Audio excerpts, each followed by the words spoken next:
Good afternoon, everyone. My name is Ashwin Hariharan, and the topic that I'll be talking about is going to go into a deep dive about the scientific claims and scientific discoveries being attributed to our mythological texts. There's a lot of that going around lately, isn't it? Every religion likes to believe that they are special. Right, that their religion is the most scientific religion. Claims like these you would have heard everywhere in social media, right? I'm proud to be a Hindu. Sanatan Dharam is the best religion in the world, right? It's timeless. All sciences, all technologies were already known to us. So, so I'm a software engineer. And I've been an atheist and a free thinker for several years now. But because I was born into, a Hindu household, a Hindu religious family, religion was always an integral part of my upbringing since childhood. I'm a card-carrying member of the Brahmin Club, or thread-wearing member to be more precise. So I have roots from Kerala, Palakkad. So I've had a front row seat to the epic spectacle that is Hindu mythology. And growing up, my parents did their best to school and sort of mold me into the world of prayers, rituals, and the importance of wearing the sacred thread. As any other member of the Brahmin Club, I used to enjoy reading all our mythological texts, but I always used to wonder, why are these religious tales taken so seriously, right? Almost as if they are facts, almost as if they are part of mankind's history, right? That's how they're being treated, with so much of reverence. People are treating the stories in them as if they're actual historical events, right? Did the gods really summon a lightning bolt? And some of the these are the questions that kept popping up throughout my life. Did these gods and heroes possess powers that could only be described as science, or whether it's magic? We don't know, right? Take for instance like the Brahmastra, right? Some of these powers are really strange, and it didn't make sense to me. Like, it's a weapon that can unleash devastation, it can scorch the earth, but it also had the precision to target an unborn child inside the womb without harming the mother, right? So there are so fantastical abilities. So today's topic is, I want to take a deep dive into how many of these claims are true, right? And now, back then, social media, when I was growing up, was still at its infancy, but now it's become widespread. When we were millennials, there was hardly any mobile phones also. Right now, suddenly, with the advent of social media, beliefs are now just out there, put out there, to be discovered and shared. Facebook, Twitter, Reddit, and several more. One of the very first things that Christians did with the computer was to put the Bible into digital format. That's the very first, one of the earliest things that they did, right? And one such platform which became very popular after 2010 maybe was this platform called Quora, where I used to spend a lot of time. And people would say that's where all the intellectual folks hang out. All the dumb people are on Facebook, and all the smart ones have left Facebook and come to Quora, right? 300 million users a month, right? So it was very popular back then. So one day I came across this question that you're seeing, that made me sort of do a double take, right? Somebody who was trying to connect the dots between ancient Sanskrit epics, mythology, with modern science. So this is the question that I came across. Did India have the technology to make airplanes thousands of years ago, as it's mentioned in Ramayana, and that Lord Rama traveled from Lanka to Ayodhya by Pushpak Viman? Or is it just a myth? And you can see the questions of these kind are so much, involved in people's thought process, right? Look at the related questions on the other side. There's so many of them which are related questions. Had ancient India already developed Vimanas? You know, according to Ramayana, how Ravana made his Pushpak Viman, right? What technology they might have used. So people are interested in those sort of questions. So I would like for you to take a good look at this, because this is the subject that I'll be using as an example to illustrate a broader point of view, which is our pride justified? Is it based on something rational, or is it just based on something nonsensical, right? And you know, when people ask these questions, there are answers which actually, proclaim that the events of the Ramayana weren't just tales, but they're actually historical events, and they're very widely upvoted. Like, just take a look at this answer, which was answering the the question that I raised earlier. It suggests that not only the science and technology was real, but then they were more advanced than modern humans, right? Or somehow they're beyond our current understanding of physics, science, biology. You can just look at how popular these answers get in support of this view. Like, there are some very prominent people who are very famous in this platform who have upvoted it. It's got 3,400 upvotes, in case you're not able to see the screen. And it's shared so many times. So I'll be going into this question. And similarly, I want to show you one more example of how popular these questions keep coming up, right? This is a very famous YouTuber. I'm sure many of you might have seen. I think he goes by the name of Beer Biceps, right? 1.7 million subscribers, I think. He invites a lot of interesting guests. So this is not the first time that we're seeing this phenomenon. You know, whenever science pushes the boundaries of what we thought was possible, people rush back to ancient texts. You know, they're looking for clues and connections, right? And they're trying to connect the dots, right? So this is what I want to address. You know, do these ancient texts actually have a blueprint for advanced knowledge and technology? How do we find that out, right? Can we approach this leaving aside our personal beliefs and approach this with the skepticism of a detective? And maybe, just maybe, we can uncover the truth behind these legendary stories, right? That's what I hope to do today. And I just want to assure those of you who are watching this, who are religious, that the purpose here is not to offend you, right? It's certainly not my intention to be merely provocative, but to encourage exchange of ideas. Okay? So, I'll start by going into this topic a little further. So here are the 4 most common claims or premises which believers, often state to arrive at this conclusion, right? This is the claim number 1.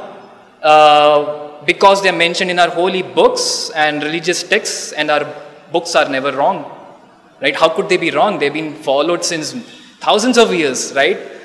That's the number 1 claim. That's the most common claim so far. And the second claim is, we've lost ancient knowledge, to history due to invasions and natural calamities. Like, India has always been this place where people would come and invade, plunder, loot, and steal knowledge, and then go off, and then they'll destroy everything. So we've lost all of that. So who knows, maybe in one of those texts, we might have found some clues. So that's the second claim that people often make. And the third one is, NASA or the Western countries stole knowledge from Indians, and then they claim it as their own, right? And we always follow the West and believe only whatever NASA and CERN invent or discover, then we are ready to accept that. But when it comes to from India, then we are not ready to accept it. So, I mean, I'm sure you might have seen several more other claims, but I want to just use these claims because in my opinion, these are the 4 most common ones that people often state.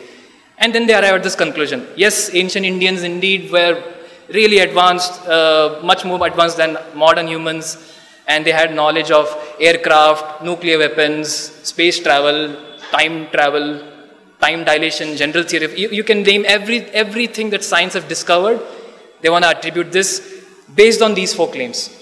So now in this process of debunking, I don't want to just be telling you what I think is the issue or problem in these arguments.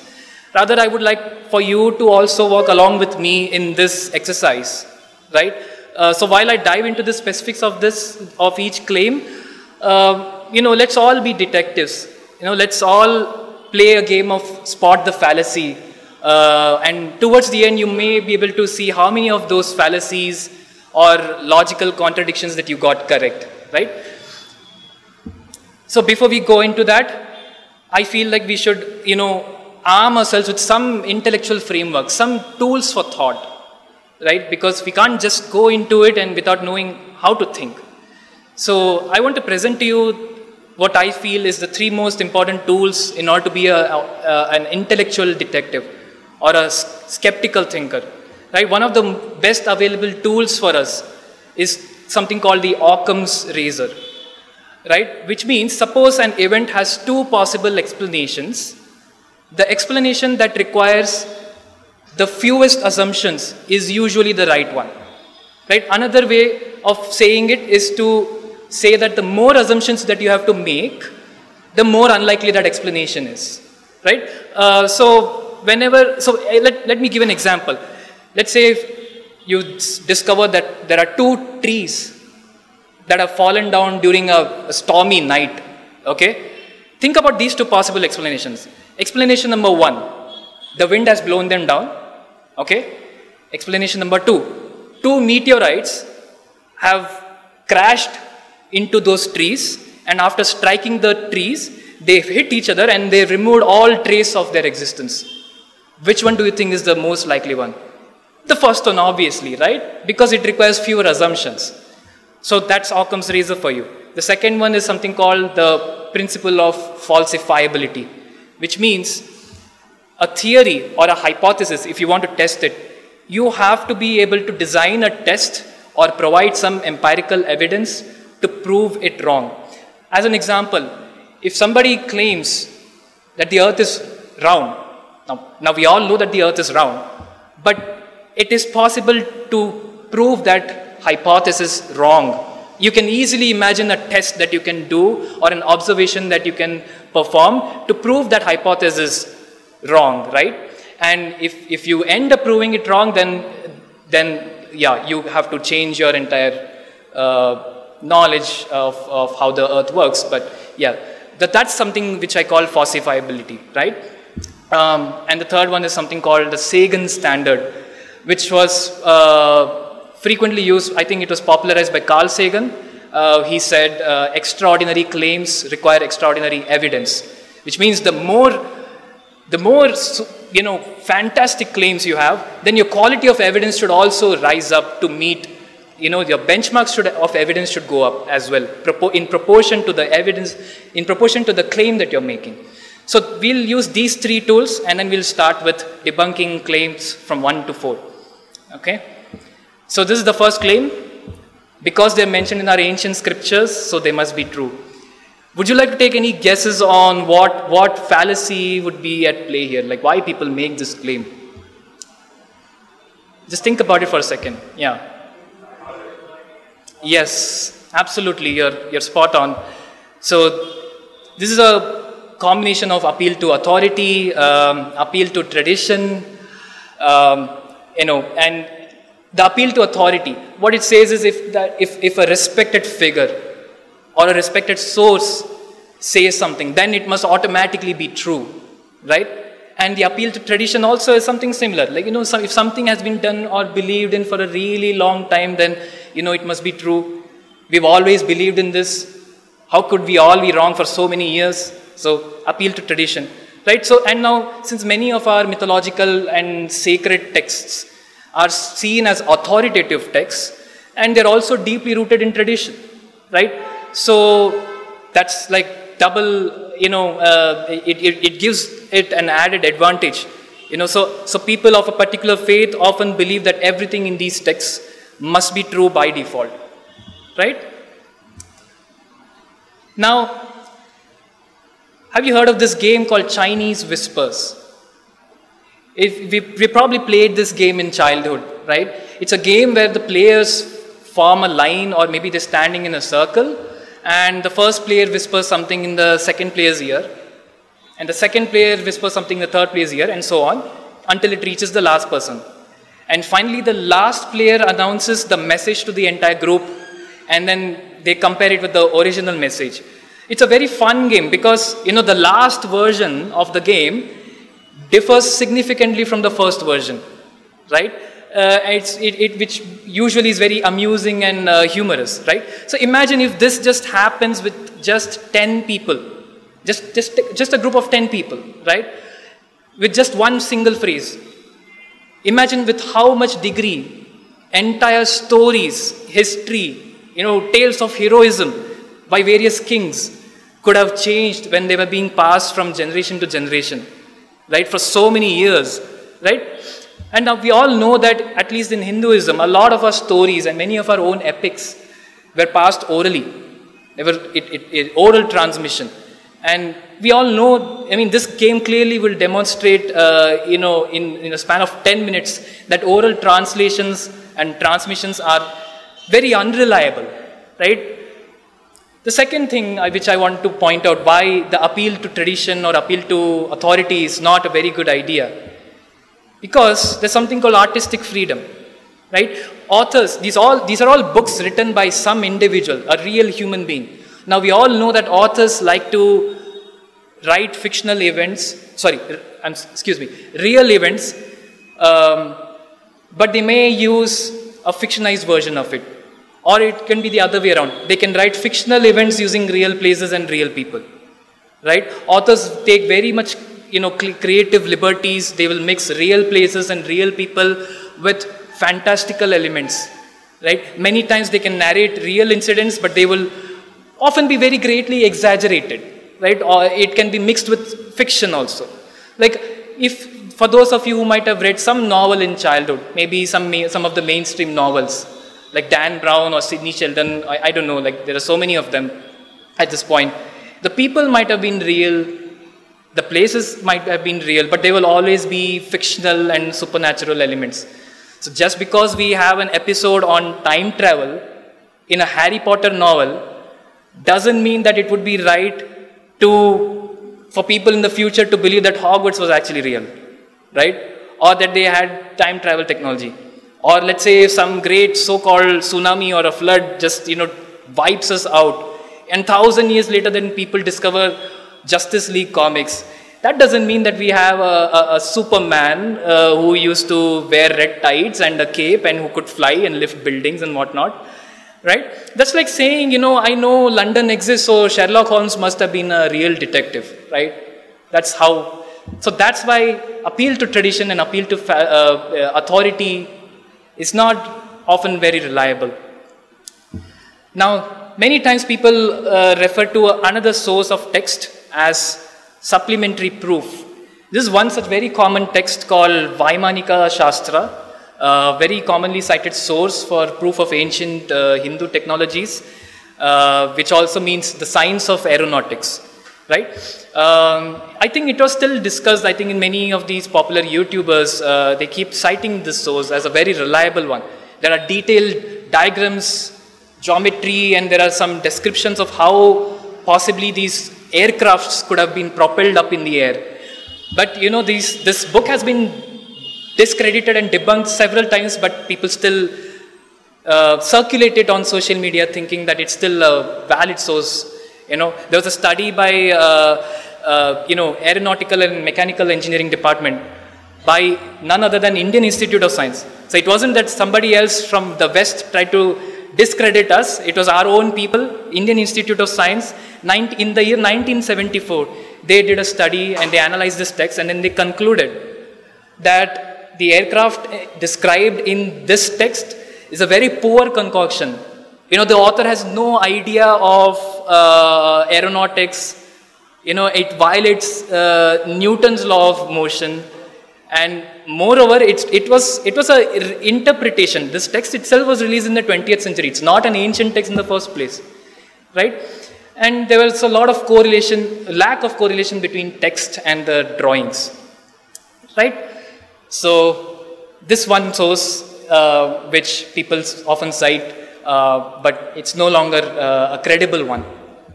Now coming to the second claim, right? We have lost ancient knowledge to history due to invasions and natural calamities. We may never know what they knew, right? What's the problem with this particular statement? If you would like to take a guess.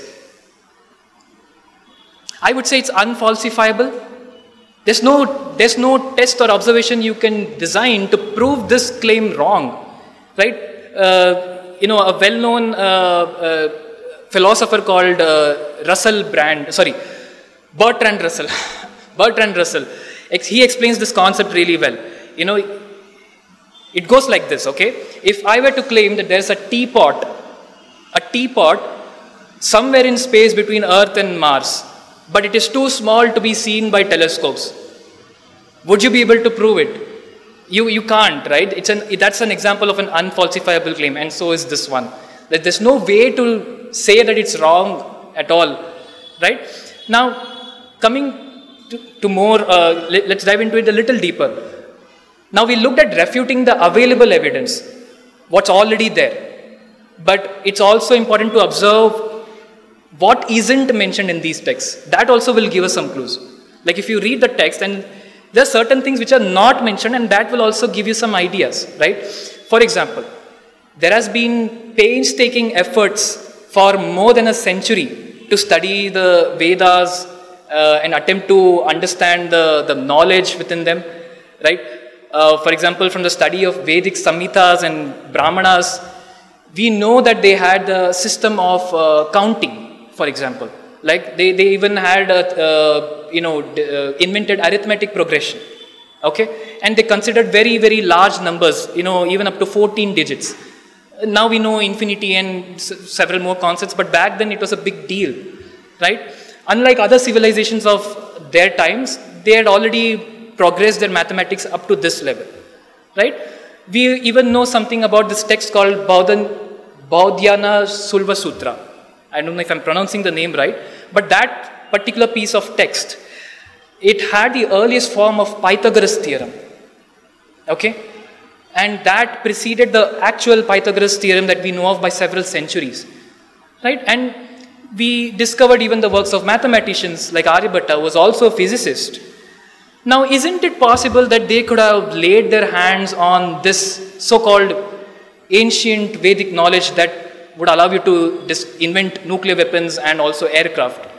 But you can see that none of these works that we've discovered so far, they are not found to contain any advanced knowledge.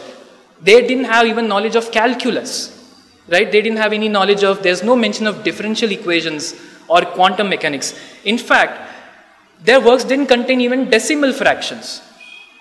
Yeah, something that we as kids learn in high school, right? They didn't have that concept at all, right?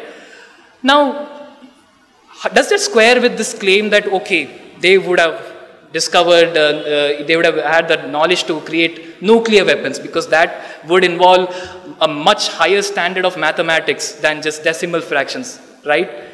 And wouldn't they have taken great measures to preserve such important documents, right? It makes no sense that they had the technology to invent planes, but they didn't have the technology to preserve those documents, right? That doesn't add up. It is utterly impossible that only stories, manuscripts, poems, and some insignificant artifacts survived, but any other archaeological evidence of advanced Asian technology was lost completely. All their mathematical proofs, their engineering principles, all the documentation just vanished overnight, but we just are left with poems, scriptures, and religious texts. That doesn't make sense. Why? It seems very selective that the natural calamity chose to just erase only those and preserve the rest of the documents.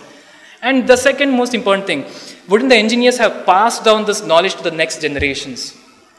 Right, especially when these technologies had such profound implications for humanity, right? And yet even the most knowledgeable Vedic scholars that we have today, they were not able to interpret any meaningful scientific discoveries, well, until science already discovered them. right? Coming to the next one, the West or the NASA got inspired from our texts. You know, it comes in various forms, but this is the gist of it.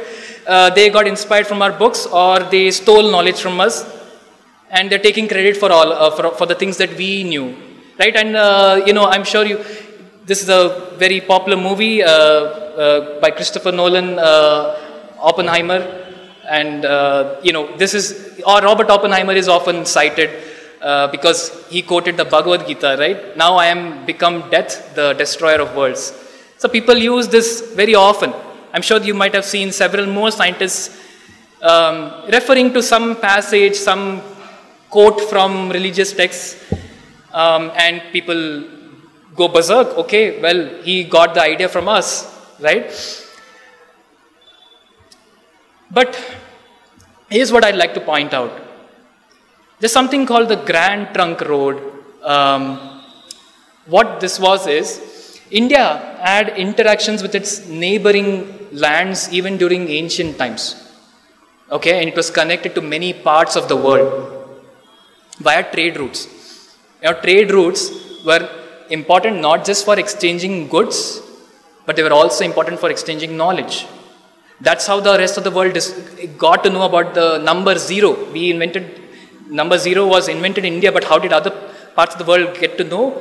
Because of, you know, various trade routes. And one of the earliest routes was this one, called the Grand Trunk Road, that existed. At least the earliest historical records were from Chandragupta Maurya's reign.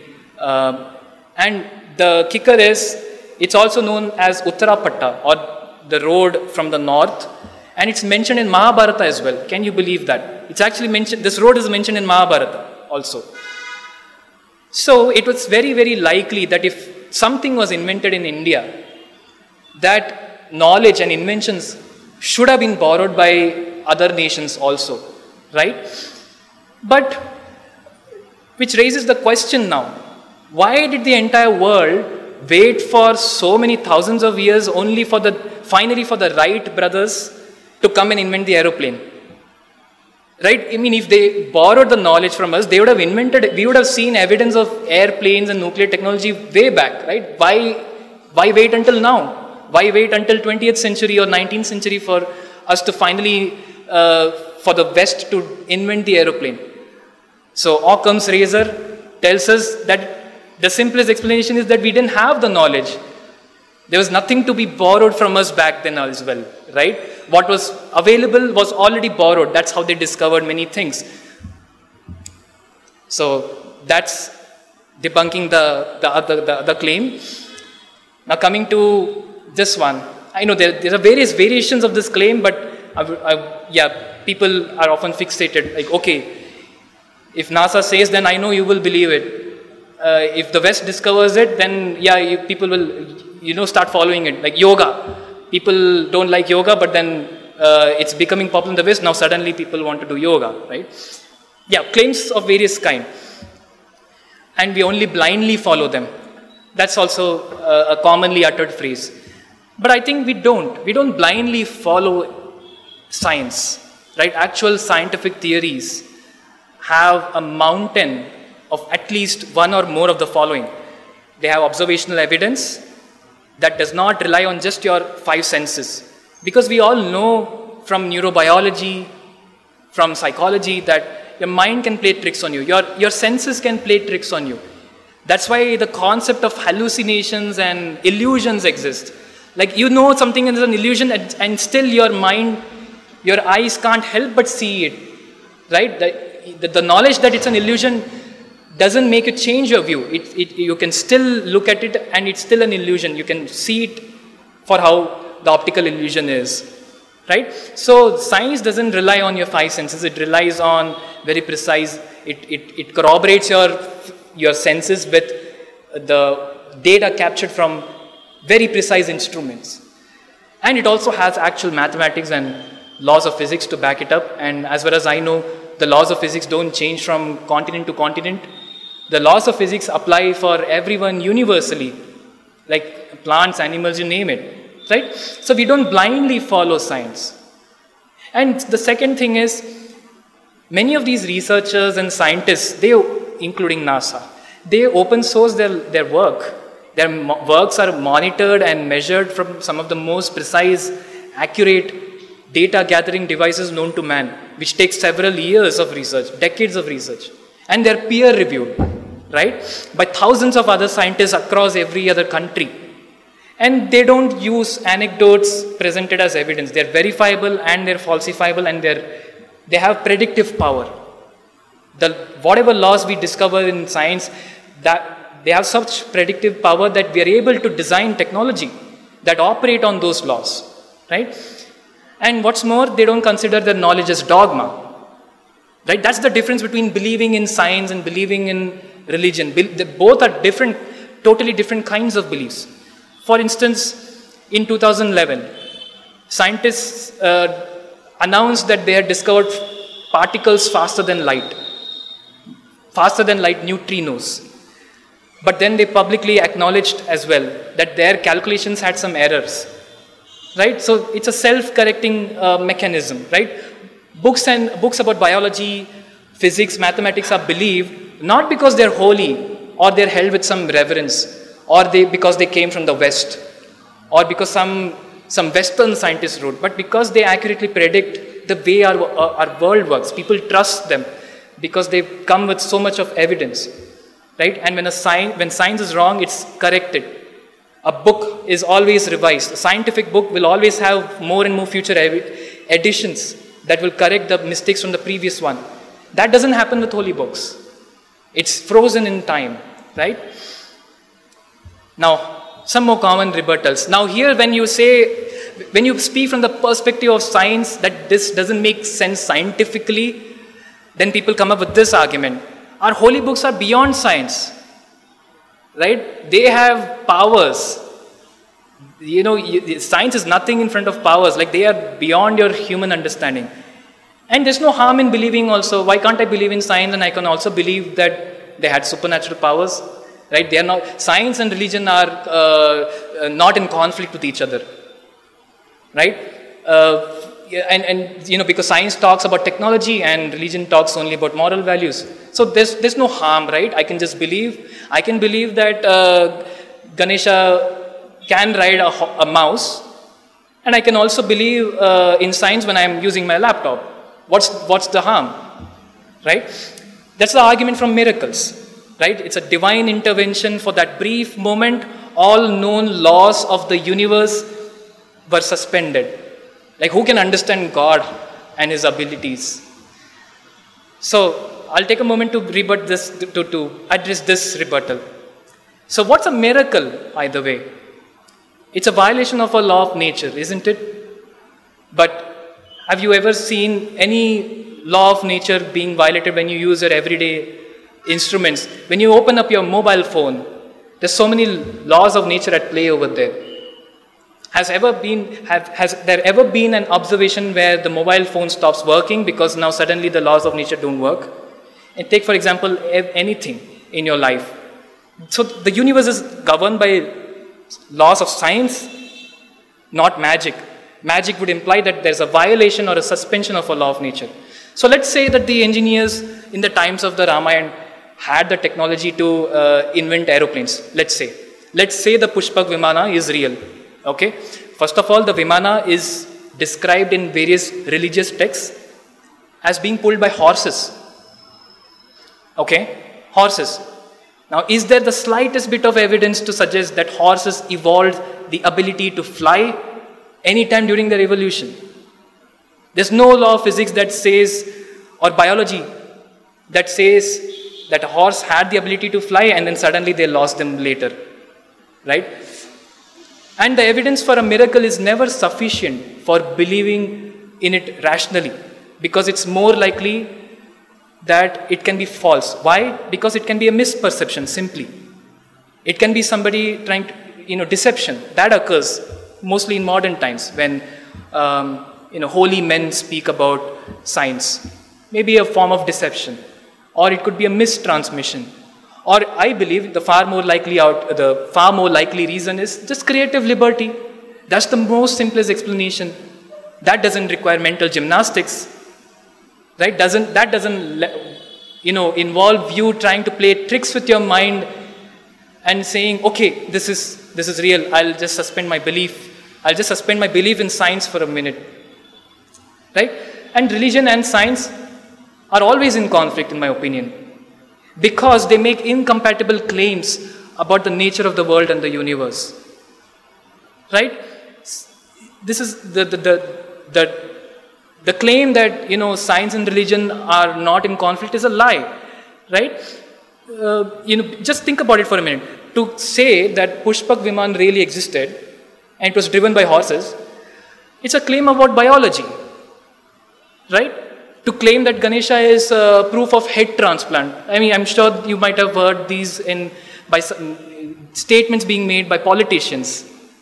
I think you all know who, right? To claim that Ganesha is proof of head transplant is a claim of medical science, right? So you cannot say that I will believe in this and I also believe in science, because now they both are making incompatible claims, right? Take a look at some more examples. The elephant-headed god, Ganesha riding his Vahan, Hanuman expanding his form and lifting the mountain, and the third image is an image of Krishna lifting the Govardhan hill to protect gopis. Can you just begin to imagine just how many scientific laws does this begin to violate? Just take a minute to think about it. I am inclined to say all of them. All of them are being violated. If these claims are true, that the argument for miracles, the problem with that is, if these claims are true, then science is so blind to the underlying reality and the laws of nature. And that means the laws of nature are always susceptible to supernatural intervention. That means the whole endeavor of science is useless, right?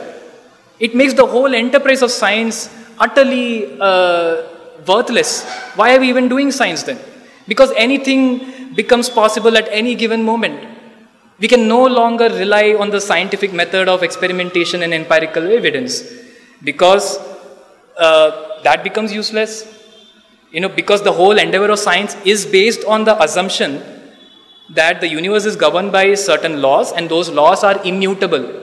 They can't be changed at any point. We've never seen one being changed, right? But if we believe that all these events that we've been talking about are actually historical events, that they actually happened, that means we are willing to accept that the laws of nature are mutable, that they can be changed at any given moment, right? So that's the problem. Now, what's the harm? I think there's a lot of harm. Beliefs are not harmless. This endeavor of taking credit for every single modern invention and attributing them to mythological texts, it's very counterproductive, I believe. It's counterproductive to our own image as a society in the long run, right? It harms our reputation in the international scientific stage. And there are many more examples. It invites mockery to our culture. There are many good things that our culture teaches us, but there's a tendency of throwing the baby out with the bathwater. So when people ridicule, when we are subject to ridicule by making baseless claims, people end up mocking the entire culture altogether. And that involves the good things that our culture also teaches us. That there are genuinely very nice things that we can read and learn from our texts, but they all go, they're all discarded in the process of getting ridiculed, right? And it's a waste of time. I mean, what's the point? What's the point in going and reinterpreting all these texts? The discovery is already done. If at all, if you want to draw inspiration, then do it before it's invented, right? Many people I just see just wasting their time and their energy spreading, frankly, in my opinion, delusional ideas, and often with tragic results, right? It distracts us from real work, right? It distracts us and our community, our culture from the real, true achievements of Indian mathematicians and scientists, right? And lastly, I feel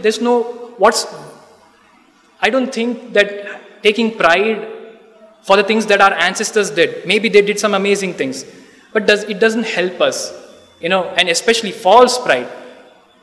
right? That's a sign of inferiority complex. I feel as a society, we feel inferior. We always want some acknowledgement from other countries and other cultures, so we try to butter ourselves up to ridiculous levels. Like our ancient Indians were tigers, but we're not happy with them being just tigers. We want to paint the tiger in saffron color now. We want to give them wings, give them horns, and then, take it to some ridiculous levels, right? Here are some more examples of the harm being done, right? I'm sure you would have seen this in COVID-19, during the pandemic. The image below that shows people applying cow dung on their bodies because they believe cow dung has scientific properties, right? It's been described in our mythological, maybe mythological ones, and also other texts, Ayurveda as well, that it has some scientific properties that will kill bacteria and will boost your immunity if you just roll yourself on the ground in cow dung. And just think about for a second how much harm this perpetrates. Just how many people are misled to believing that this will actually help them, as opposed to seeking real treatment in the form of vaccines or in the form of social isolation, social distancing, right? And there are other things that are going wrong as well. Now there's Darwin's theory is wrong, that those are the claims being made by politicians, and they're trying to alter our biology books, the high school textbooks on biology, right? Because of claims like these, like, we knew what was right, everything that came from the West is wrong, because it doesn't align with our texts, so we'll pick ours over theirs, right? And these claims erode scientific temper. People, if you're in a very young, impressionable age and you don't understand how science works, it can easily impress young minds and make them believe that, yeah, Wright brothers didn't invent aeroplane, batteries existed in Vedic age. I even read something like, there was internet in the Mahabharata because Sanjaya was able to sit in his palace with Dhritarashtra, the king, and describe what was going on in the battlefield. So that means internet was there. So there's so many such claims, ancient Indians invented space travel, etc., etc. Now, what are the takeaways with this topic? I feel we should really introduce critical thinking in schools. That's not even part of a curriculum. How to think. We're just memorizing scientific facts, but we're not taught how to think, how to arrive at genuine conclusions about science. Also, how to understand the nature of our own mind. Because cognitive biases and logical fallacies are it's a huge topic in itself. Why? Because our minds are so susceptible to being manipulated. Right? Beliefs have the ability to distort and, shape your perceptions. And, if you don't believe that if you believe that these are not historical accounts, that doesn't mean that you can't learn good lessons from them. Many people,